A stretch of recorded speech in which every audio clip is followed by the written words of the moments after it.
Hi guys, तो मैं हूँ वर्षा और आज मैं लेके हिंदी का चैप्टर 2 आलोक धनवा। तो जन्म 1948 मुंगेर बिहार। प्रमुख रचनाएं। पहली कविता जनता आदमी 1972 में प्रकाशित। इनके बाद भागी हुई लड़की, बूनों की बेटियां से प्रसिद्धि, दुनिया रोज बनती है, एकमात्र संग्रह है।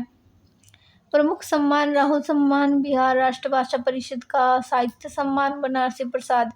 भोजपुरी सम्मान। पहल सम्मान। जहाँ नदियाँ समुद्र से मिलते हैं वहाँ मेरा क्या है। मैं नहीं जानता लेकिन उस पार जाना जाना है उधर। ठीक है, मैं नहीं जानता लेकिन जाना है उधर। 7वें-8वें दशक के कवि आलोक धनवा ने बहुत छोटी अवस्था में ही गिनी चुनी कविताओं से अपार लोकप्रियता अर्जित की। सन 1972 से 73 में प्रकाशित उनकी आरंभिक कविताएं हिंदी के अनेक गंभीर काव्य प्रेमियों को जवानी याद रही। आलोचकों का तो मानना है कि उनकी कविताओं ने हिंदी कवियों और कविताओं को कितना प्रभावित किया, इसका मूल्यांकन अभी ठीक से हुआ नहीं है। इतनी व्यापक ख्याति के बावजूद ये शायद उसी की वजह से बनी हुई अपेक्षाओं के दबाव से चलते आलोक धनवा ने अब कभी थोक के भाव में लेखन नहीं किया। सन 1972 से लेखन आरंभ करने के बाद उनका पहला और अभी तक का एकमात्र काव्य संग्रह 1998 में प्रकाशित हुआ। काव्य संग्रह के अलावा वे पिछले 2 दशकों से देश के विभिन्न हिस्सों में सांस्कृतिक एवं सामाजिक कार्यकर्ताओं के रूप में सक्रिय रहे। उन्होंने जमशेदपुर में अध्ययन मंडलियों का संचालन किया और रंगकर्म तथा साहित्य पर कई राष्ट्रीय संस्थाओं एवं विश्वविद्यालय में अतिथि वक्ता के रूप में भागीदारी प्राप्त की। ठीक है, आगे जो मैं पढ़ाने वाली हूँ वो तो मस्त है, लेकिन उससे पहले आप ये थोड़ा ऊपर वाला पढ़ ले। पाठ्यपुस्तक में ली गई कविता पतंग आलोक धनवा के एकमात्र संग्रह का हिस्सा है। यह एक लंबी कविता है जिसके तीसरे भाग को पाठ्यपुस्तक में शामिल किया गया है, पतंग के बहाने। इस कविता में बाल सुलभ इच्छाओं एवं उमंगों का सुंदर चित्रण किया गया है। बाल क्रियाकलापों एवं प्रकृति में आए परिवर्तन को अभिव्यक्त करने के लिए सुंदर बिंबों का उपयोग किया गया है। पतंग बच्चों की उमंगों का रंग बिरंगा संसार है। आसमान में उड़ती हुई पतंगे ऊंचाइयों की वे हदें हैं जो बालपन जिन्हें छूना चाहता है और जिनके पार जाना चाहता है। कविता धीरे धीरे बिंबों की ऐसी नई दुनिया में ले जाती है जहाँ शरद ऋतु का चमकीला इशारा है, जहाँ तितलियों की रंगीन दुनिया है, दिशाओं के मृदंग बजते हैं, जहाँ छतों के खतरनाक कोने से गिरने का भय, तो दूसरी ओर भय से विजय पाते हुए बच्चे जो कि गिर गिर कर संभलते हैं और पृथ्वी का हर कोना खुद ब खुद उसके पास चला आता है। वे हर बार नई नई पतंगों को सबसे ऊंचा उड़ाने का हौसला लिए फिर भादो अंधेरे के बाद के शरद उजाले की प्रतीक्षा कर रहे हैं। क्या आप भी उनके साथ हैं? तो इस प्रसंग में जो हम पहला प्रसंग पढ़ेंगे, उस प्रसंग में हमें लिखना है। इस छंद में कवि आलोक धनवा वर्षा ऋतु की समाप्ति का तथा शरद ऋतु के आगमन का वर्णन कर रहे हैं। प्रकृति में होने वाले परिवर्तन का सजीव वर्णन किया है। वसंत ऋतु के समाप्ति में प्रकृति में कौन कौन से परिवर्तन आते हैं। ठीक है, तो आपको ये क्वेश्चन आ सकता है, बताना है। दूसरे छंद में या फिर दूसरे जो हमारा है दूसरा पैराग्राफ होगा जो, उसमें आपको लिखना है। इस छंद में बच्चे की कोमलता का वर्णन करते हुए उन्हें विभिन्न प्रकार के क्रियाकलापों का सजीव चित्रण किया गया है। तीसरे छंद में आपको बताना है कि लिखना है, अगर प्रसंग लिखने हैं तो ये लिख सकते हैं, सही होगा। पूरे में से पूरे नंबर आएंगे, कोई टेंशन की बात नहीं। में बच्चों की निडरता का वर्णन करते हुए कवि कह रहे हैं कि जीवन में एक बार खतरनाक परिस्थितियों का सामना करने के बाद पूरे जीवन में आने वाले बड़े बड़े संकटों से मनुष्य घबराता नहीं है। ये वसंत ऋतु मार्च से अप्रैल, ग्रीष्म मई जून, वर्षा जुलाई अगस्त सितंबर, शरद ये जो अपने सीजन आते हैं वो कौन कौन से मंथ में आते हैं वो दिखा रखा है। शरद ऋतु अक्टूबर से नवंबर, हेमंत दिसंबर से 15 जनवरी तक। शिशिर 16 जनवरी से फरवरी तक। और चैत्र वैशाख मतलब जो ये अपना मार्च से अप्रैल था, ये चैत्र वैशाख। जेठ से आषाढ़, जेठ से मतलब आषाढ़ में गर्मी होती है, जून जुलाई। श्रावण भादव अब वर्षा ऋतु का टाइम होता है, ठीक है। इस तरीके से दे रखा है जैसे मैंने उसमें दे रखा है। आश्विन से कार्तिक, शिशु मार्ग से पौष, माघ से फाल्गुन। और तीसरे छंद के बाद अपने को लिखनी है व्याख्या। व्याख्या बाद अपने को विशेष लिखना है। विशेष के पहले पॉइंट में वही प्रसंग की पहली लाइन होगी। उसके बाद दूसरे में हम भाषा लिखेंगे। तत्सम, तद्भव तथा विदेशी उर्दू शब्दावली युक्त आम बोलचाल की खड़ी बोली, ठीक है। नेक्स्ट,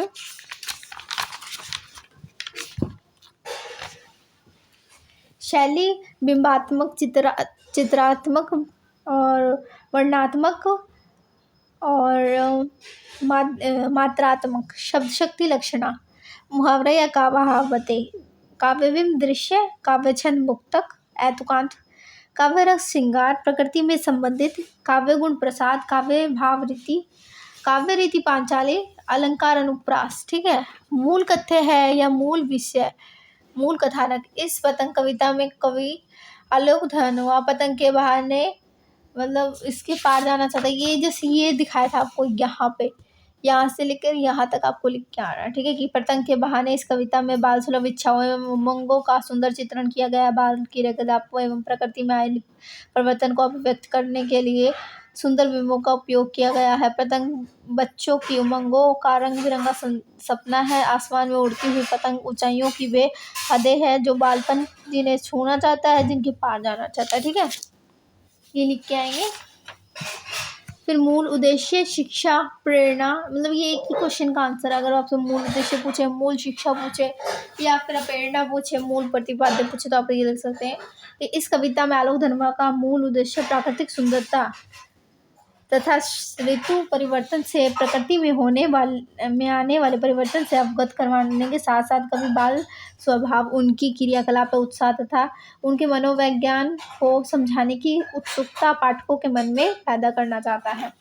युवा वर्ग और किशोर वर्ग किसी भी देश के मार्गदर्शक, पथ प्रदर्शक तथा देश के विकास में सहायक होते हैं, क्योंकि युवा में उमंग, जोश, उत्साह, साहस, स्फूर्ति, ये संघर्ष करने या जोखिम उठाने की शक्ति, एकाग्रता, लक्ष्य में तल्लीनता, बुद्धिमान, शक्तिशाली है। इस कारण से किसी भी समाज, देश का वहाँ के उत्साही, साहसी, संघर्ष, बुद्धिमान तथा शक्तिशाली व्यक्ति ही हो सकते हैं। मतलब मार्गदर्शक कौन हो सकता है? साहसी, संघर्षी, बुद्धिमान, शक्तिशाली व्यक्ति ही हो सकता है। अतः युवा या किशोर अपने उत्साह, साहस, बुद्धि, शक्ति, एकाग्रता, स्फूर्ति से अपने देश के समाज का पथ प्रदर्शक होते हैं या करते हैं, ठीक है। अब आते हैं अपनी पतंग कविता में। पतंग कविता कंप्लीट करते हैं, मतलब ये गायब हो जाते हैं, मतलब खो जाते हैं, इसलिए तो मैं आपको करवाने आई हूँ ताकि ये इस तरीके से गायब ना हो। चलो कोई बात नहीं, हम गायब हो जाते तो क्या ही कर सकते हैं, चिपक जाएगा ना। चलो, सबसे तेज बौछारे गई भादो गया, सवेरा हुआ खरगोश की आंखों जैसा लाल सवेरा।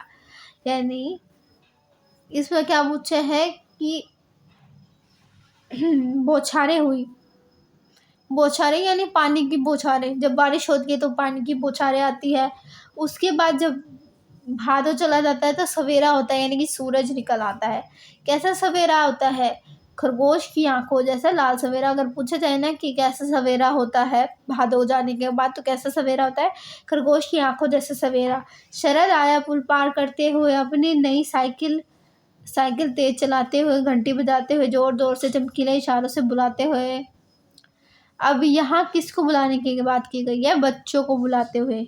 शरद जाएगा, उसके बाद अपने को पता ही है मकर संक्रांति आती है, पतंग उड़ाते हैं, इसलिए क्या कह देते हैं, अगला जो अपना मौसम है, अगला जो बसंत ऋतु है वो आएगा। कैसे आएगा? साइकिल से।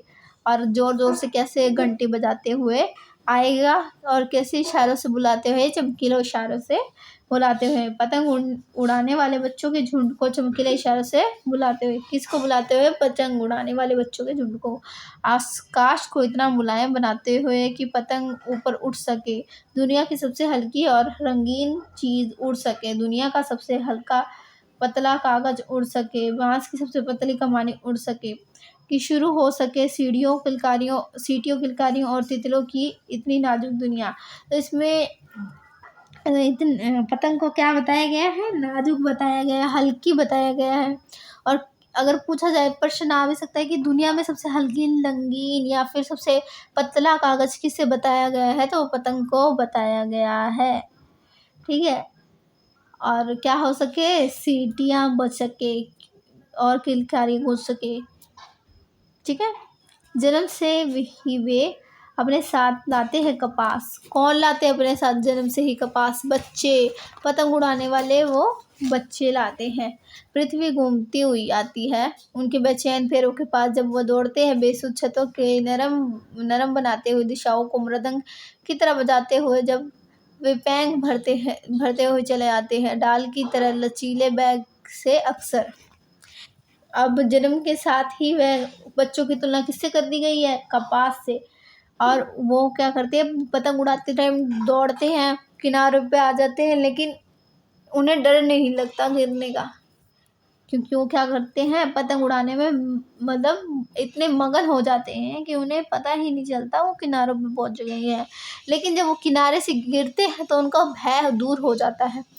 और उन्हें क्या बताया गया है? डाल की तरह लचीला बताया गया है, क्योंकि बच्चे, अब उन्हें देखा होगा, छोटे बच्चे ऊपर से गिर जाते हैं। ज़्यादा ऊपर से नहीं, थोड़ी सी ऊपर से गिरते हैं। उनको थोड़ी बहुत चोट लगती है, लेकिन फिर से वो दोबारा वही गलती करते हैं।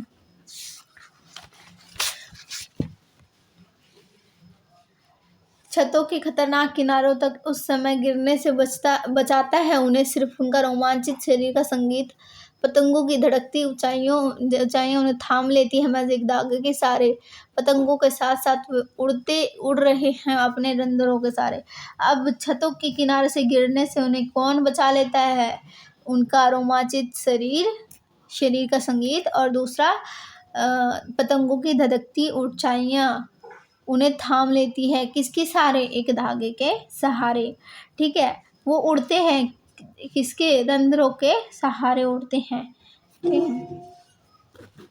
अगर वे कभी गिरते हैं तो छतों के खतरनाक किनारों से और बच जाते हैं, तो निडर होकर सुनहरे सूरज के सामने आते हैं पृथ्वी, और तेज घूमती हुई आती है उनके बेचैन पैरों के पास। और फिर वही कर्म चलता रहता है। अगर वो बच जाते हैं, आपने देखा होगा कि बच्चे अगर ऊपर से नीचे गिर जाए तो उनका भय खत्म हो जाता है।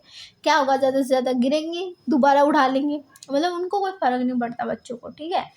तो इसमें यही बताया गया है कि बच्चे निडर हो जाते हैं। एक बार दो बार चोट लगती है, उसके बाद वो निडर हो जाते हैं और फिर दोबारा से वो पतंग लेके आएंगे और उड़ाएंगे। कहाँ पे?